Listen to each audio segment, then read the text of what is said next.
कोई भी सपना साकार करने के लिए सबसे जरूरी है सही कोच का होना। चुनिए एजुकेशन राइज को और करें अपने सपना साकार। Download the app now. Hello everyone, welcome. आज हम करेंगे लेटर टू एडिटर यानी क्लास 12th के लिए जो चैप्टर है और बाकी जो क्लासेस हैं उनमें भी ये काम आ जाएगा। तो जो लेटर जो लिखा जाता है एडिटर को यानी न्यूज़पेपर का जो संपादक होता है, उन्हें अगर आपको कोई लेटर लिखना है किसी कंप्लेन को लेकर के, तो वो आप कैसे लिखेंगे, बिल्कुल सिंपल सा इजी तरीका मैं आज आपको यहाँ पे बताने जा रहा हूँ। और इसकी पीडीएफ आपको हमारे ऐप में मिल जाएगी। एजुकेशन राइज नाम से हमारा ऐप है, आप उसे डाउनलोड कर लीजिए प्ले स्टोर से, और इस वीडियो के डिस्क्रिप्शन में उसका लिंक भी दिया हुआ है। तो आइए दोस्तों शुरू करते हैं। अ लेटर टू एडिटर यानी संपादक को पत्र। आपकी किसी भी परेशानी, किसी समस्या को लेकर के अगर आप संपादक को पत्र लिखना चाहते हैं तो कैसे लिखेंगे, यहाँ पर हम एक एग्जाम्पल देखते हैं और आपको इसी के साथ सारे रूल्स भी मैं बता दूंगा।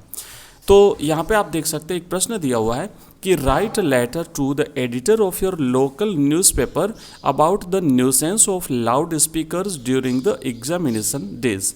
आपकी परीक्षा के दिनों में जो लाउड स्पीकर्स बज रहे हैं उससे जो आपको असुविधा होती है, उसको लेकर के आपको अपने स्थानीय अखबार में एक लेटर लिखना है संपादक को इस बारे में ना। तो आप यहाँ पे इसको कैसे लिखेंगे मैं आपको यहाँ पे बताऊँगा। तो देखिए, सबसे पहले क्या करना है कि ये जो तरीका है ना, इस तरीके में जो लेटेस्ट फॉर्मेट है, और इस फॉर्मेट में आपको यहाँ पे ध्यान दीजिएगा, जो बाईं तरफ है, बाईं तरफ आपको पहली 3 पंक्तियों में एक बात और ध्यान रखिएगा, जब आप एग्जाम में लेटर लिखते हैं तो फर्स्ट फ्रेश पेज से लिखना शुरू करें। इस बात का जरूर ध्यान रखें, फ्रेश पेज से लिखें। और फ्रेश पेज से लिखें उस समय आपको केवल क्वेश्चन का नंबर लगा देना है ना, प्रश्न की सीक्वेंस लगा दीजिए। आपको पूरा प्रश्न जो है वो क्वेश्चन आपको उतारने की आवश्यकता नहीं है। उसके बाद आंसर लिख के और फिर इस तरीके से आप जो है वो लेटर लिखना शुरू कर देंगे। ध्यान दें, जो यहाँ पर आपका जो मार्जिन होता है उस मार्जिन के बिल्कुल पास में आपको सबसे पहले यहाँ पे लिखना है 3 लाइन में आप 2 लाइन में एड्रेस लिखेंगे और 1 लाइन में आप डेट लिखेंगे जिस तारीख को आप पत्र लिख रहे हैं।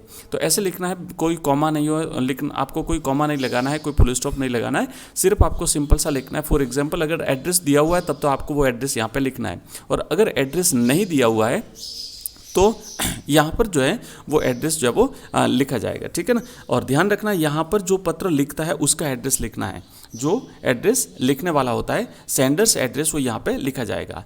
तो आप लिखेंगे जैसे 101 शास्त्री नगर जयपुर। तो इस तरीके से आपने 2 पंक्तियों में आप अपना एड्रेस लिखेंगे, और उसके बाद में फिर आप लिखेंगे डेट। और डेट जो लिखने का फॉर्मेट है वो ध्यान रखिएगा, आप इस फॉर्मेट पे लिख सकते हैं। वैसे डेट लिखने की 4 फॉर्मेट में आपको नेक्स्ट लेटर जो लिखेंगे हम उसमें अलग फॉर्मेट देख लेंगे।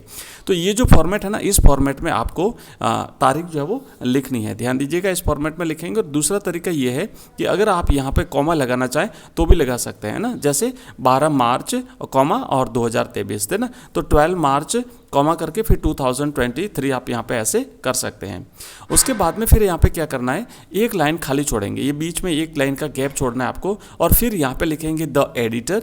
नीचे वाली लाइन में लिखना है द राजस्थान पत्रिका, जो भी न्यूज़पेपर है ना, the times of India, Hindustan times, जिस किसी भी न्यूज़पेपर को आप लिखते हैं, यहाँ पे दैनिक भास्कर जो भी है तो लिखेंगे the Rajasthan Patrika, the Dainik Bhaskar, the times of India, अखबार का नाम लिख देना है, और फिर यहाँ पे अपनी सिटी का नाम लिख देना है, जयपुर, कोटा, अजमेर, दिल्ली, मुंबई, जो भी है। तो ये इस तरीके से आप यहाँ पे लिख देंगे। और इसके बाद में फिर यहाँ पे क्या करना है कि 3 लाइनों में आपको रिसीवर्स एड्रेस लिखना है, मतलब प्राप्त करने वाले का पता, और फिर एक लाइन खाली छोड़ देनी है। ये इस लाइन को आप ब्लैंक रखेंगे, और फिर नीचे आप लिखेंगे सब्जेक्ट। ध्यान दीजिएगा, यहाँ पे आपको लिखना है सब्जेक्ट। और सब्जेक्ट में क्या लिखना है, सब्जेक्ट में हमने चूँकि जो लाउड स्पीकर्स के द्वारा जो बजते हैं और उसके द्वारा जो नॉइज़ पॉल्यूशन होता है, आप एक बात और बता दूँ कि जो लाउड स्पीकर्स के लिए लिखते हैं उसी टाइप का नॉइज़ पॉल्यूशन के लिए भी आप लिख सकते हैं। तो ये जो आपको असुविधा होती है लाउड स्पीकर्स की वजह से, उसके बारे में तो आप सब्जेक्ट को एक लाइन में यहाँ पे लिख देंगे, regarding nuisance caused by loud speakers during exams. तो परीक्षा के दिनों में लाउड स्पीकर्स के द्वारा जो आपको असुविधा होती है उसको लेकर के हम यहाँ पे आप जो वो लेटर लिख रहे हैं, आप लिखेंगे सर।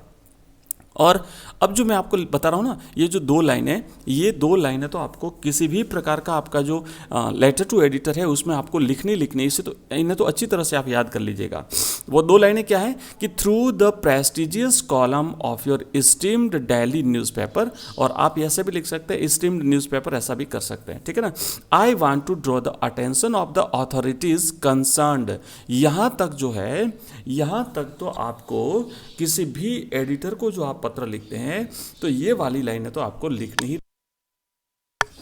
यहाँ तक जो है ना, ये आप इतनी लाइनें, ये 2 लाइनें तो आप किसी भी न्यूज़पेपर के एडिटर को जब लेटर लिखें तो ज़रूर लिख दीजिएगा। और आगे यहाँ से फिर आपको थोड़ा सा चेंज करना है। तो यहाँ हम क्या चेंज करेंगे, अब हमारा जो टॉपिक है उससे रिलेटेड हम यहाँ पे लिखेंगे। तो आप लिखेंगे कि that nowadays the examination of the board of secondary education Rajasthan is going on, कि अभी वर्तमान में हमारी माध्यमिक शिक्षा बोर्ड राजस्थान की परीक्षाएं चल रही हैं।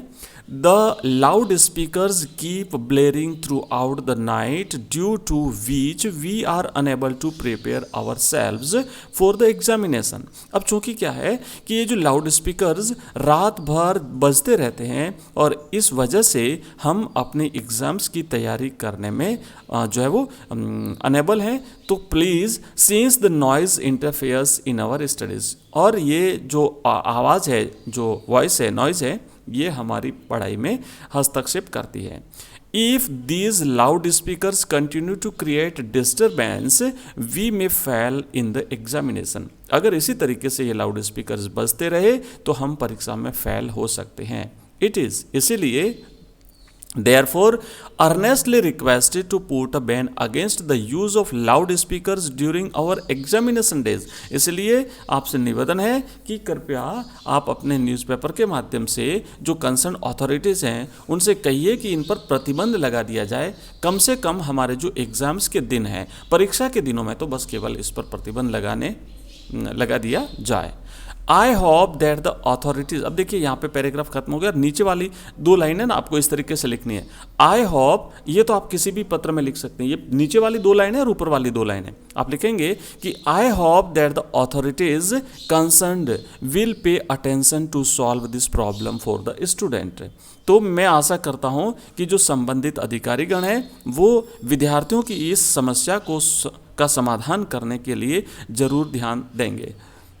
ये जो 2 लाइनें हैं इनको आप जो है किसी भी पत्र में फिर से लिख सकते हैं, थोड़ा सा चेंज कर लेना। अगर स्टूडेंट से रिलेटेड है तो स्टूडेंट कर देंगे, अगर जो लोकेलिटी है उनके लिए कोई अगर प्रॉब्लम है ना, जैसे ड्रेनेज सिस्टम है, इलेक्ट्रिसिटी की जो है वो प्रॉब्लम है, जैसे बार बार कट रही है, तो उसके हिसाब से फिर आप यहाँ पे लिखेंगे लोकेलिटी, है ना, ये लिख सकते हैं आप थोड़ा सा चेंज करके। और नीचे अब क्या करना है, फिर लेफ्ट साइड में आप यहाँ पे लिखेंगे योर्स फैथफुली, और नीचे अपना नाम लिख लेंगे यस राज, जो भी आपका नाम है। अगर क्वेश्चन पेपर में अगर दिया हुआ है तब तो आपको वो लिखना है, अगर वो दिया हुआ नहीं है तो आप अपने हिसाब से लिख दीजिए। बट ध्यान रखना है कि आपकी आइडेंटिटी जो है वो पता नहीं चलनी चाहिए एग्जामिनर को, इस बात का जरूर ध्यान दें। दूसरा ये है कि जो यहाँ पे जो डेट होती है, आप यहाँ पे ध्यान दीजिएगा, जो डेट लिखी है तो ये डेट में क्या है कि अगर एग्जाम में दी हुई है तब तो ठीक है, और अगर डेट दी हुई नहीं है तो आप वही डेट लिखें जो जिस दिन आपका एग्जाम हो रहा है ना। तो आपके एग्जाम की जो डेट है वो डेट आप यहाँ पे लिख सकते हैं। और दोस्तों ये जो भी हमने जो वीडियोस जो भी हम पढ़ते हैं यहाँ पे, उसके सब की वीडियोस और उसकी PDF जो हमारा जो ऐप है एजुकेशन राइज नाम से, वहाँ पर आपको मिल जाएगी। इसके अलावा हमारा टेलीग्राम चैनल है, उसे आप ज्वाइन कर लीजिए, जहाँ पर एग्जाम से रिलेटेड महत्वपूर्ण इन्फॉर्मेशन हम अवेलेबल कराते हैं। ये दोनों का लिंक, हमारे ऐप का और हमारे टेलीग्राम चैनल का लिंक इस वीडियो के डिस्क्रिप्शन में मिल जाएगा। इसके अलावा जो बाकी सब्जेक्ट्स हम पढ़ते हैं, जैसे Hindi compulsory, English compulsory, history, political science, ये जियोग्राफी, इन सबके वीडियोस और सबका स्टडी मटेरियल भी अगर आप चाहते हैं तो हमारे चैनल को सब्सक्राइब करके और हमारी जो विभिन्न प्लेलिस्ट हैं उनको आप ज्वाइन कर लीजिए, और हमारे ऐप को डाउनलोड करके वहाँ से भी आप फ्री मटेरियल जो है वो एक्सेस कर सकते हैं, आप कोर्स भी परचेज कर सकते हैं। थैंक यू दोस्तों, मिलते हैं नेक्स्ट वीडियो में, तब तक के लिए बाय, धन्यवाद।